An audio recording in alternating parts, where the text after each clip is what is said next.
So I just watched Gurren Lagann and damn, that was an experience. I did not expect what I would eventually see as I was watching Gurren Lagann. You see, I recently watched Evangelion, which was a wonderful series, but it was mad depressing. So I was going into Gurren Lagann with a sort of like, okay, this show is made by the people that would eventually make Studio Trigger. Those guys are goated. This seems a bit more lighthearted, a bit more silly, a bit more optimistic. Which it is. It is a lot more lighthearted than Evangelion, a lot more optimistic than Evangelion. But, bro, this show made me feel things that I have never felt watching anime before. I mean that, bro. I mean that. So I'm gonna get into a lot of spoilers in this video. This isn't some deep analysis. This is just my experience, okay? After episode 8, a certain event happened.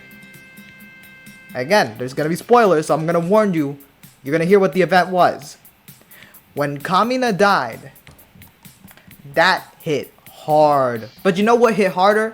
Literally everybody's reaction after he died, okay? Simon was absolutely broken. It was reminiscent of when Shinji was forced to use the dummy plug and almost killed his pal. And he didn't want to pilot an Ava no more. It was a similar sort of, oh, your main character is like scarred right now. Yet, of course, he would kind of bounce back, but I'll get into why he bounced back. But Yoko, who just literally confessed her love to Kamina, and then he just fucking dies after he said, I'm gonna come back and I'm gonna give you 10 times more where that came from when they kissed. Damn, bro. She was hurt by that, and me as an audience member was hurt by Kamina's death even more because of that. Because they finally got together after those early episodes sort of hinted like, oh, she likes him, and they finally got together only to be like fucking ripped apart just like that. That shit hurt. Like, Kamina is a cool ass character, and when he died, like that hurts, that sucks, that's sad. But damn, bro, was the human reaction afterwards to him dying like shit. That literally changed everything for me when it came to Gurren Lagann. I'm telling you, after episode 8, every episode afterwards, I was watching in a consistent verge of tears. It just felt it. I felt it. And then, in most episodes, or a lot of episodes at least, there would be something that makes some tears come out. Episode 8 literally broke me, dude. But shit changed soon afterwards. With Kamina gone, as Simon at his lowest, he just suddenly had this thing pushed in front of him in this fucking valley of boxes. He opens the box and what does he see? A girl. The girl's name? Fucking Nia. The GOAT. She is my favorite character. Her and Kamina are my 1 and 2 and Nia's my number 1. Okay? I loved Nia's presence. If on, in the early arcs, even in the later arcs, she was fucking terrifying. It was scary as fuck to see what was happening to her. But damn, if anybody was in Simon's shoes, to have to fucking rescue that literal angel, aka Nia, bro, everyone would go to the fucking edge of the universe to do it. I do find it interesting that at a story writing level, Nia and Kamina did serve very similar purposes. They gave Simon the extra push every single time he was down. Cause remember, Kamina was like the reason why Simon did anything. And every time Simon was like, I want to give up, bro. This shit ain't working out. Kamina was just like, I'm gonna punch you in the face. And guess what? You still gonna work. Let's go. And you're not gonna work because I'm forcing you. It's because I believe in you, boy. And Nia played pretty much the same role, but just did it her own way. She was the one that told Simon when he was at his lowest, hey, bro, you don't need to be like Kamina. You just be like Simon. I believe in you. I got faith in you. You know what? When people are like, yeah, you all fucked. You know what she said? Nah.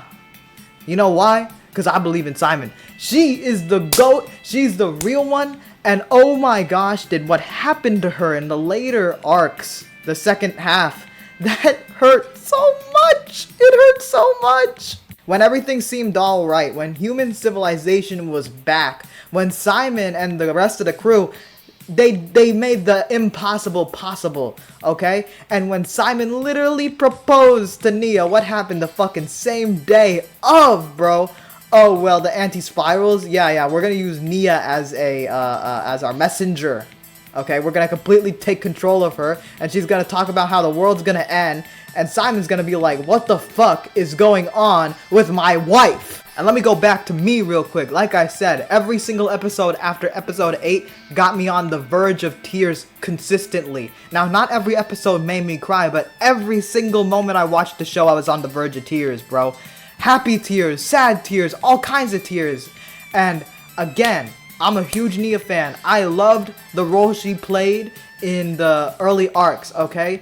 She was the answer to when if someone asks what happens now that Kami is gone. Well, don't worry, the GOAT is here, okay? So seeing her be the one that was forced to be the messenger for the anti-spirals, like, it hurt seeing Simon go through that, but it hurt me, bro. It personally hurt me, alright? Literally, it caused me more emotion than when Kamiya died. I mean that, bro. And on a less emotional note, I thought that the sort of political drama that was playing out in that later arc, the second half, I thought that was dope. I thought it was really cool because, you know, I've ran for office. I'm deeply involved in politics, so seeing just like characters in an anime function as government officials and going through the politics of it all was really cool to see. It was super frustrating to see everyone turn on Simon. You know, for a moment I hated that brown-haired girl with the glasses. I thought she was a bitch.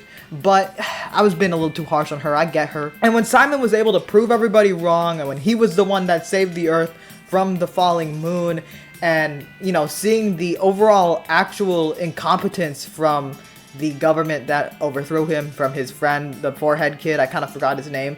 But seeing that, shit was satisfying, bro. Simon proved why he's GOAT material. And when he was at the moon trying to put the drill, and when he started like pulling his Batman, pulling his detective work in and saying, oh, Nia, you saying you don't care? You saying you a machine? Hey, why you still wearing the ring though? I see through you. You still the same Nia. What I'm hearing is just the fake shit. But I see you. I know what you are thinking. And you know what? I'ma save you because I love you, bitch. That was great. You know, another great part of the second half, Viral and the Spiral King. Like, those dudes were dope. It was amazing to see the development of both of them. Because, you know, I was wondering throughout, like, is the Spiral King alive? Or is he just literally a machine? But I think it's pretty clear with his interactions with the anti-spiral, like, oh, this is him. This is actually the guy. When he apologized to Nia, in a way, I thought that was just good development. You know what I'm saying? And Viral, oh my god, Viral, bro. To see him go from Kamina's rival to see his fall when everybody was looking down on him, when everyone was using him as a punching bag, when he realized, oh wait, Kamina's dead and I've been fighting Simon, I've been losing to a kid. Seeing his fall, his huge fall, was satisfying, one, because he was a little bit of a dick, but then seeing his comeback to becoming the captain of the big ass spaceship, it's just dope.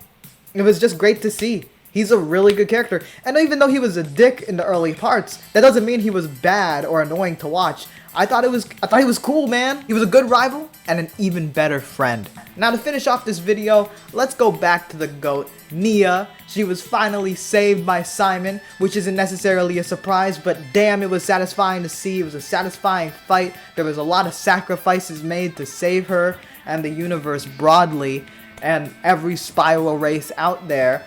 And finally, we got to see Simon and Nia together again. Good to see, man. But the show creators were like, hey, Nathan Galang is watching, so let's kind of screw with him a little more. Because what they did at the end, man, they finally got to get to that wedding. That beautiful wedding. They finally shared a kiss. And then what happened? Nia disappeared. Because she was a sort of virtual life form, digital life form or something. I don't remember the term that they used. But pretty much she depended on the anti-spirals to stay alive. So when they died, she dies too. Gotta be real, man. That shit hurt, bro. That shit hurt. And I know in this video I'm talking a lot about how the show had a lot of moments that kind of hurt, obviously. But it made the show so much more impactful to me. It was part of the experience. I really quite enjoyed it. But I do gotta wonder, would it have been better if Nia just survived? Have we not been through enough? I gotta want to see Nia and Simon grow old together. But that wasn't the ending we saw. It was still a good ending because of the impact that it made. But I do kind of wonder in the back of my head, what if this angel of a being, of an anime character, just got to live out their life Sounds so silly, but damn, bro. This show, I gotta finish off the video by saying this, man. This show made an impact on me. No other show made me feel this way, like this intensely. You know, and I just watched Evangelion. That show made me feel intensely, but I wasn't on the verge of tears every episode I was watching of Evangelion. That isn't to say one show was better than the other, but I really didn't expect this when watching Gurren Lagann. I expected it to be a much more lighthearted, silly show, and that's kind of what the first few episodes felt like, but damn, no, this was an emotional roller coaster at the most extreme degree, and I'm sure not all of you had the same experience as me, but wow, this was something else for me. I literally wondered, like, am I going through something? Am I okay? Is it normal to feel this emotional while watching this show? The thing is, I'm not going through something right now. I actually feel pretty fine. I don't feel very sad. I don't feel depressed or anything. So I was like, I'm feeling good. I'm feeling optimistic. I'm feeling happy. I'm having success in my fitness journey and everything. Why am I feeling so much? I don't really know the answer to that. I don't. But damn, this show, something about the romance of this show really hits, you know?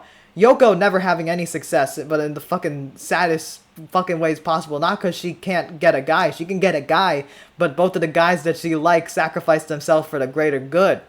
And Simon and Nia's story was so beautiful to see. Their ups, their rise, and then the fucking sudden change in Nia hurt so much to me as a viewer and all that. And then to see her come back was amazing. But then for her to die, that shit was tough to see, man.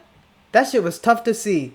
And the show genuinely makes me want to, like, go to the girl I like and tell her how much I like her, just in case one day she ever fucking turns into a messenger of anti-spirals and says the moon's gonna kill me. No, I'm not, I'm kind of joking there.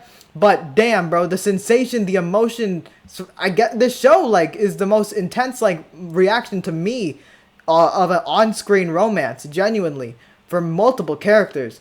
And yeah, it literally makes me want to confess again. Like, it's weird. The effect this show has on me is completely new to me, and I've watched many shows before, and I've liked many shows before. But you know what? I'm gonna end my rambling with this. This video had a lot of spoilers, so I hope if you watch this video, you already watched the show, but maybe you should go rewatch it. And if you and also, you should get somebody you know to watch the show, because holy shit, this show is really good. I know the title says this show broke me, but it broke me in the best way possible. It hurts in the best way possible. I sound a bit like a masochist there, but anyway.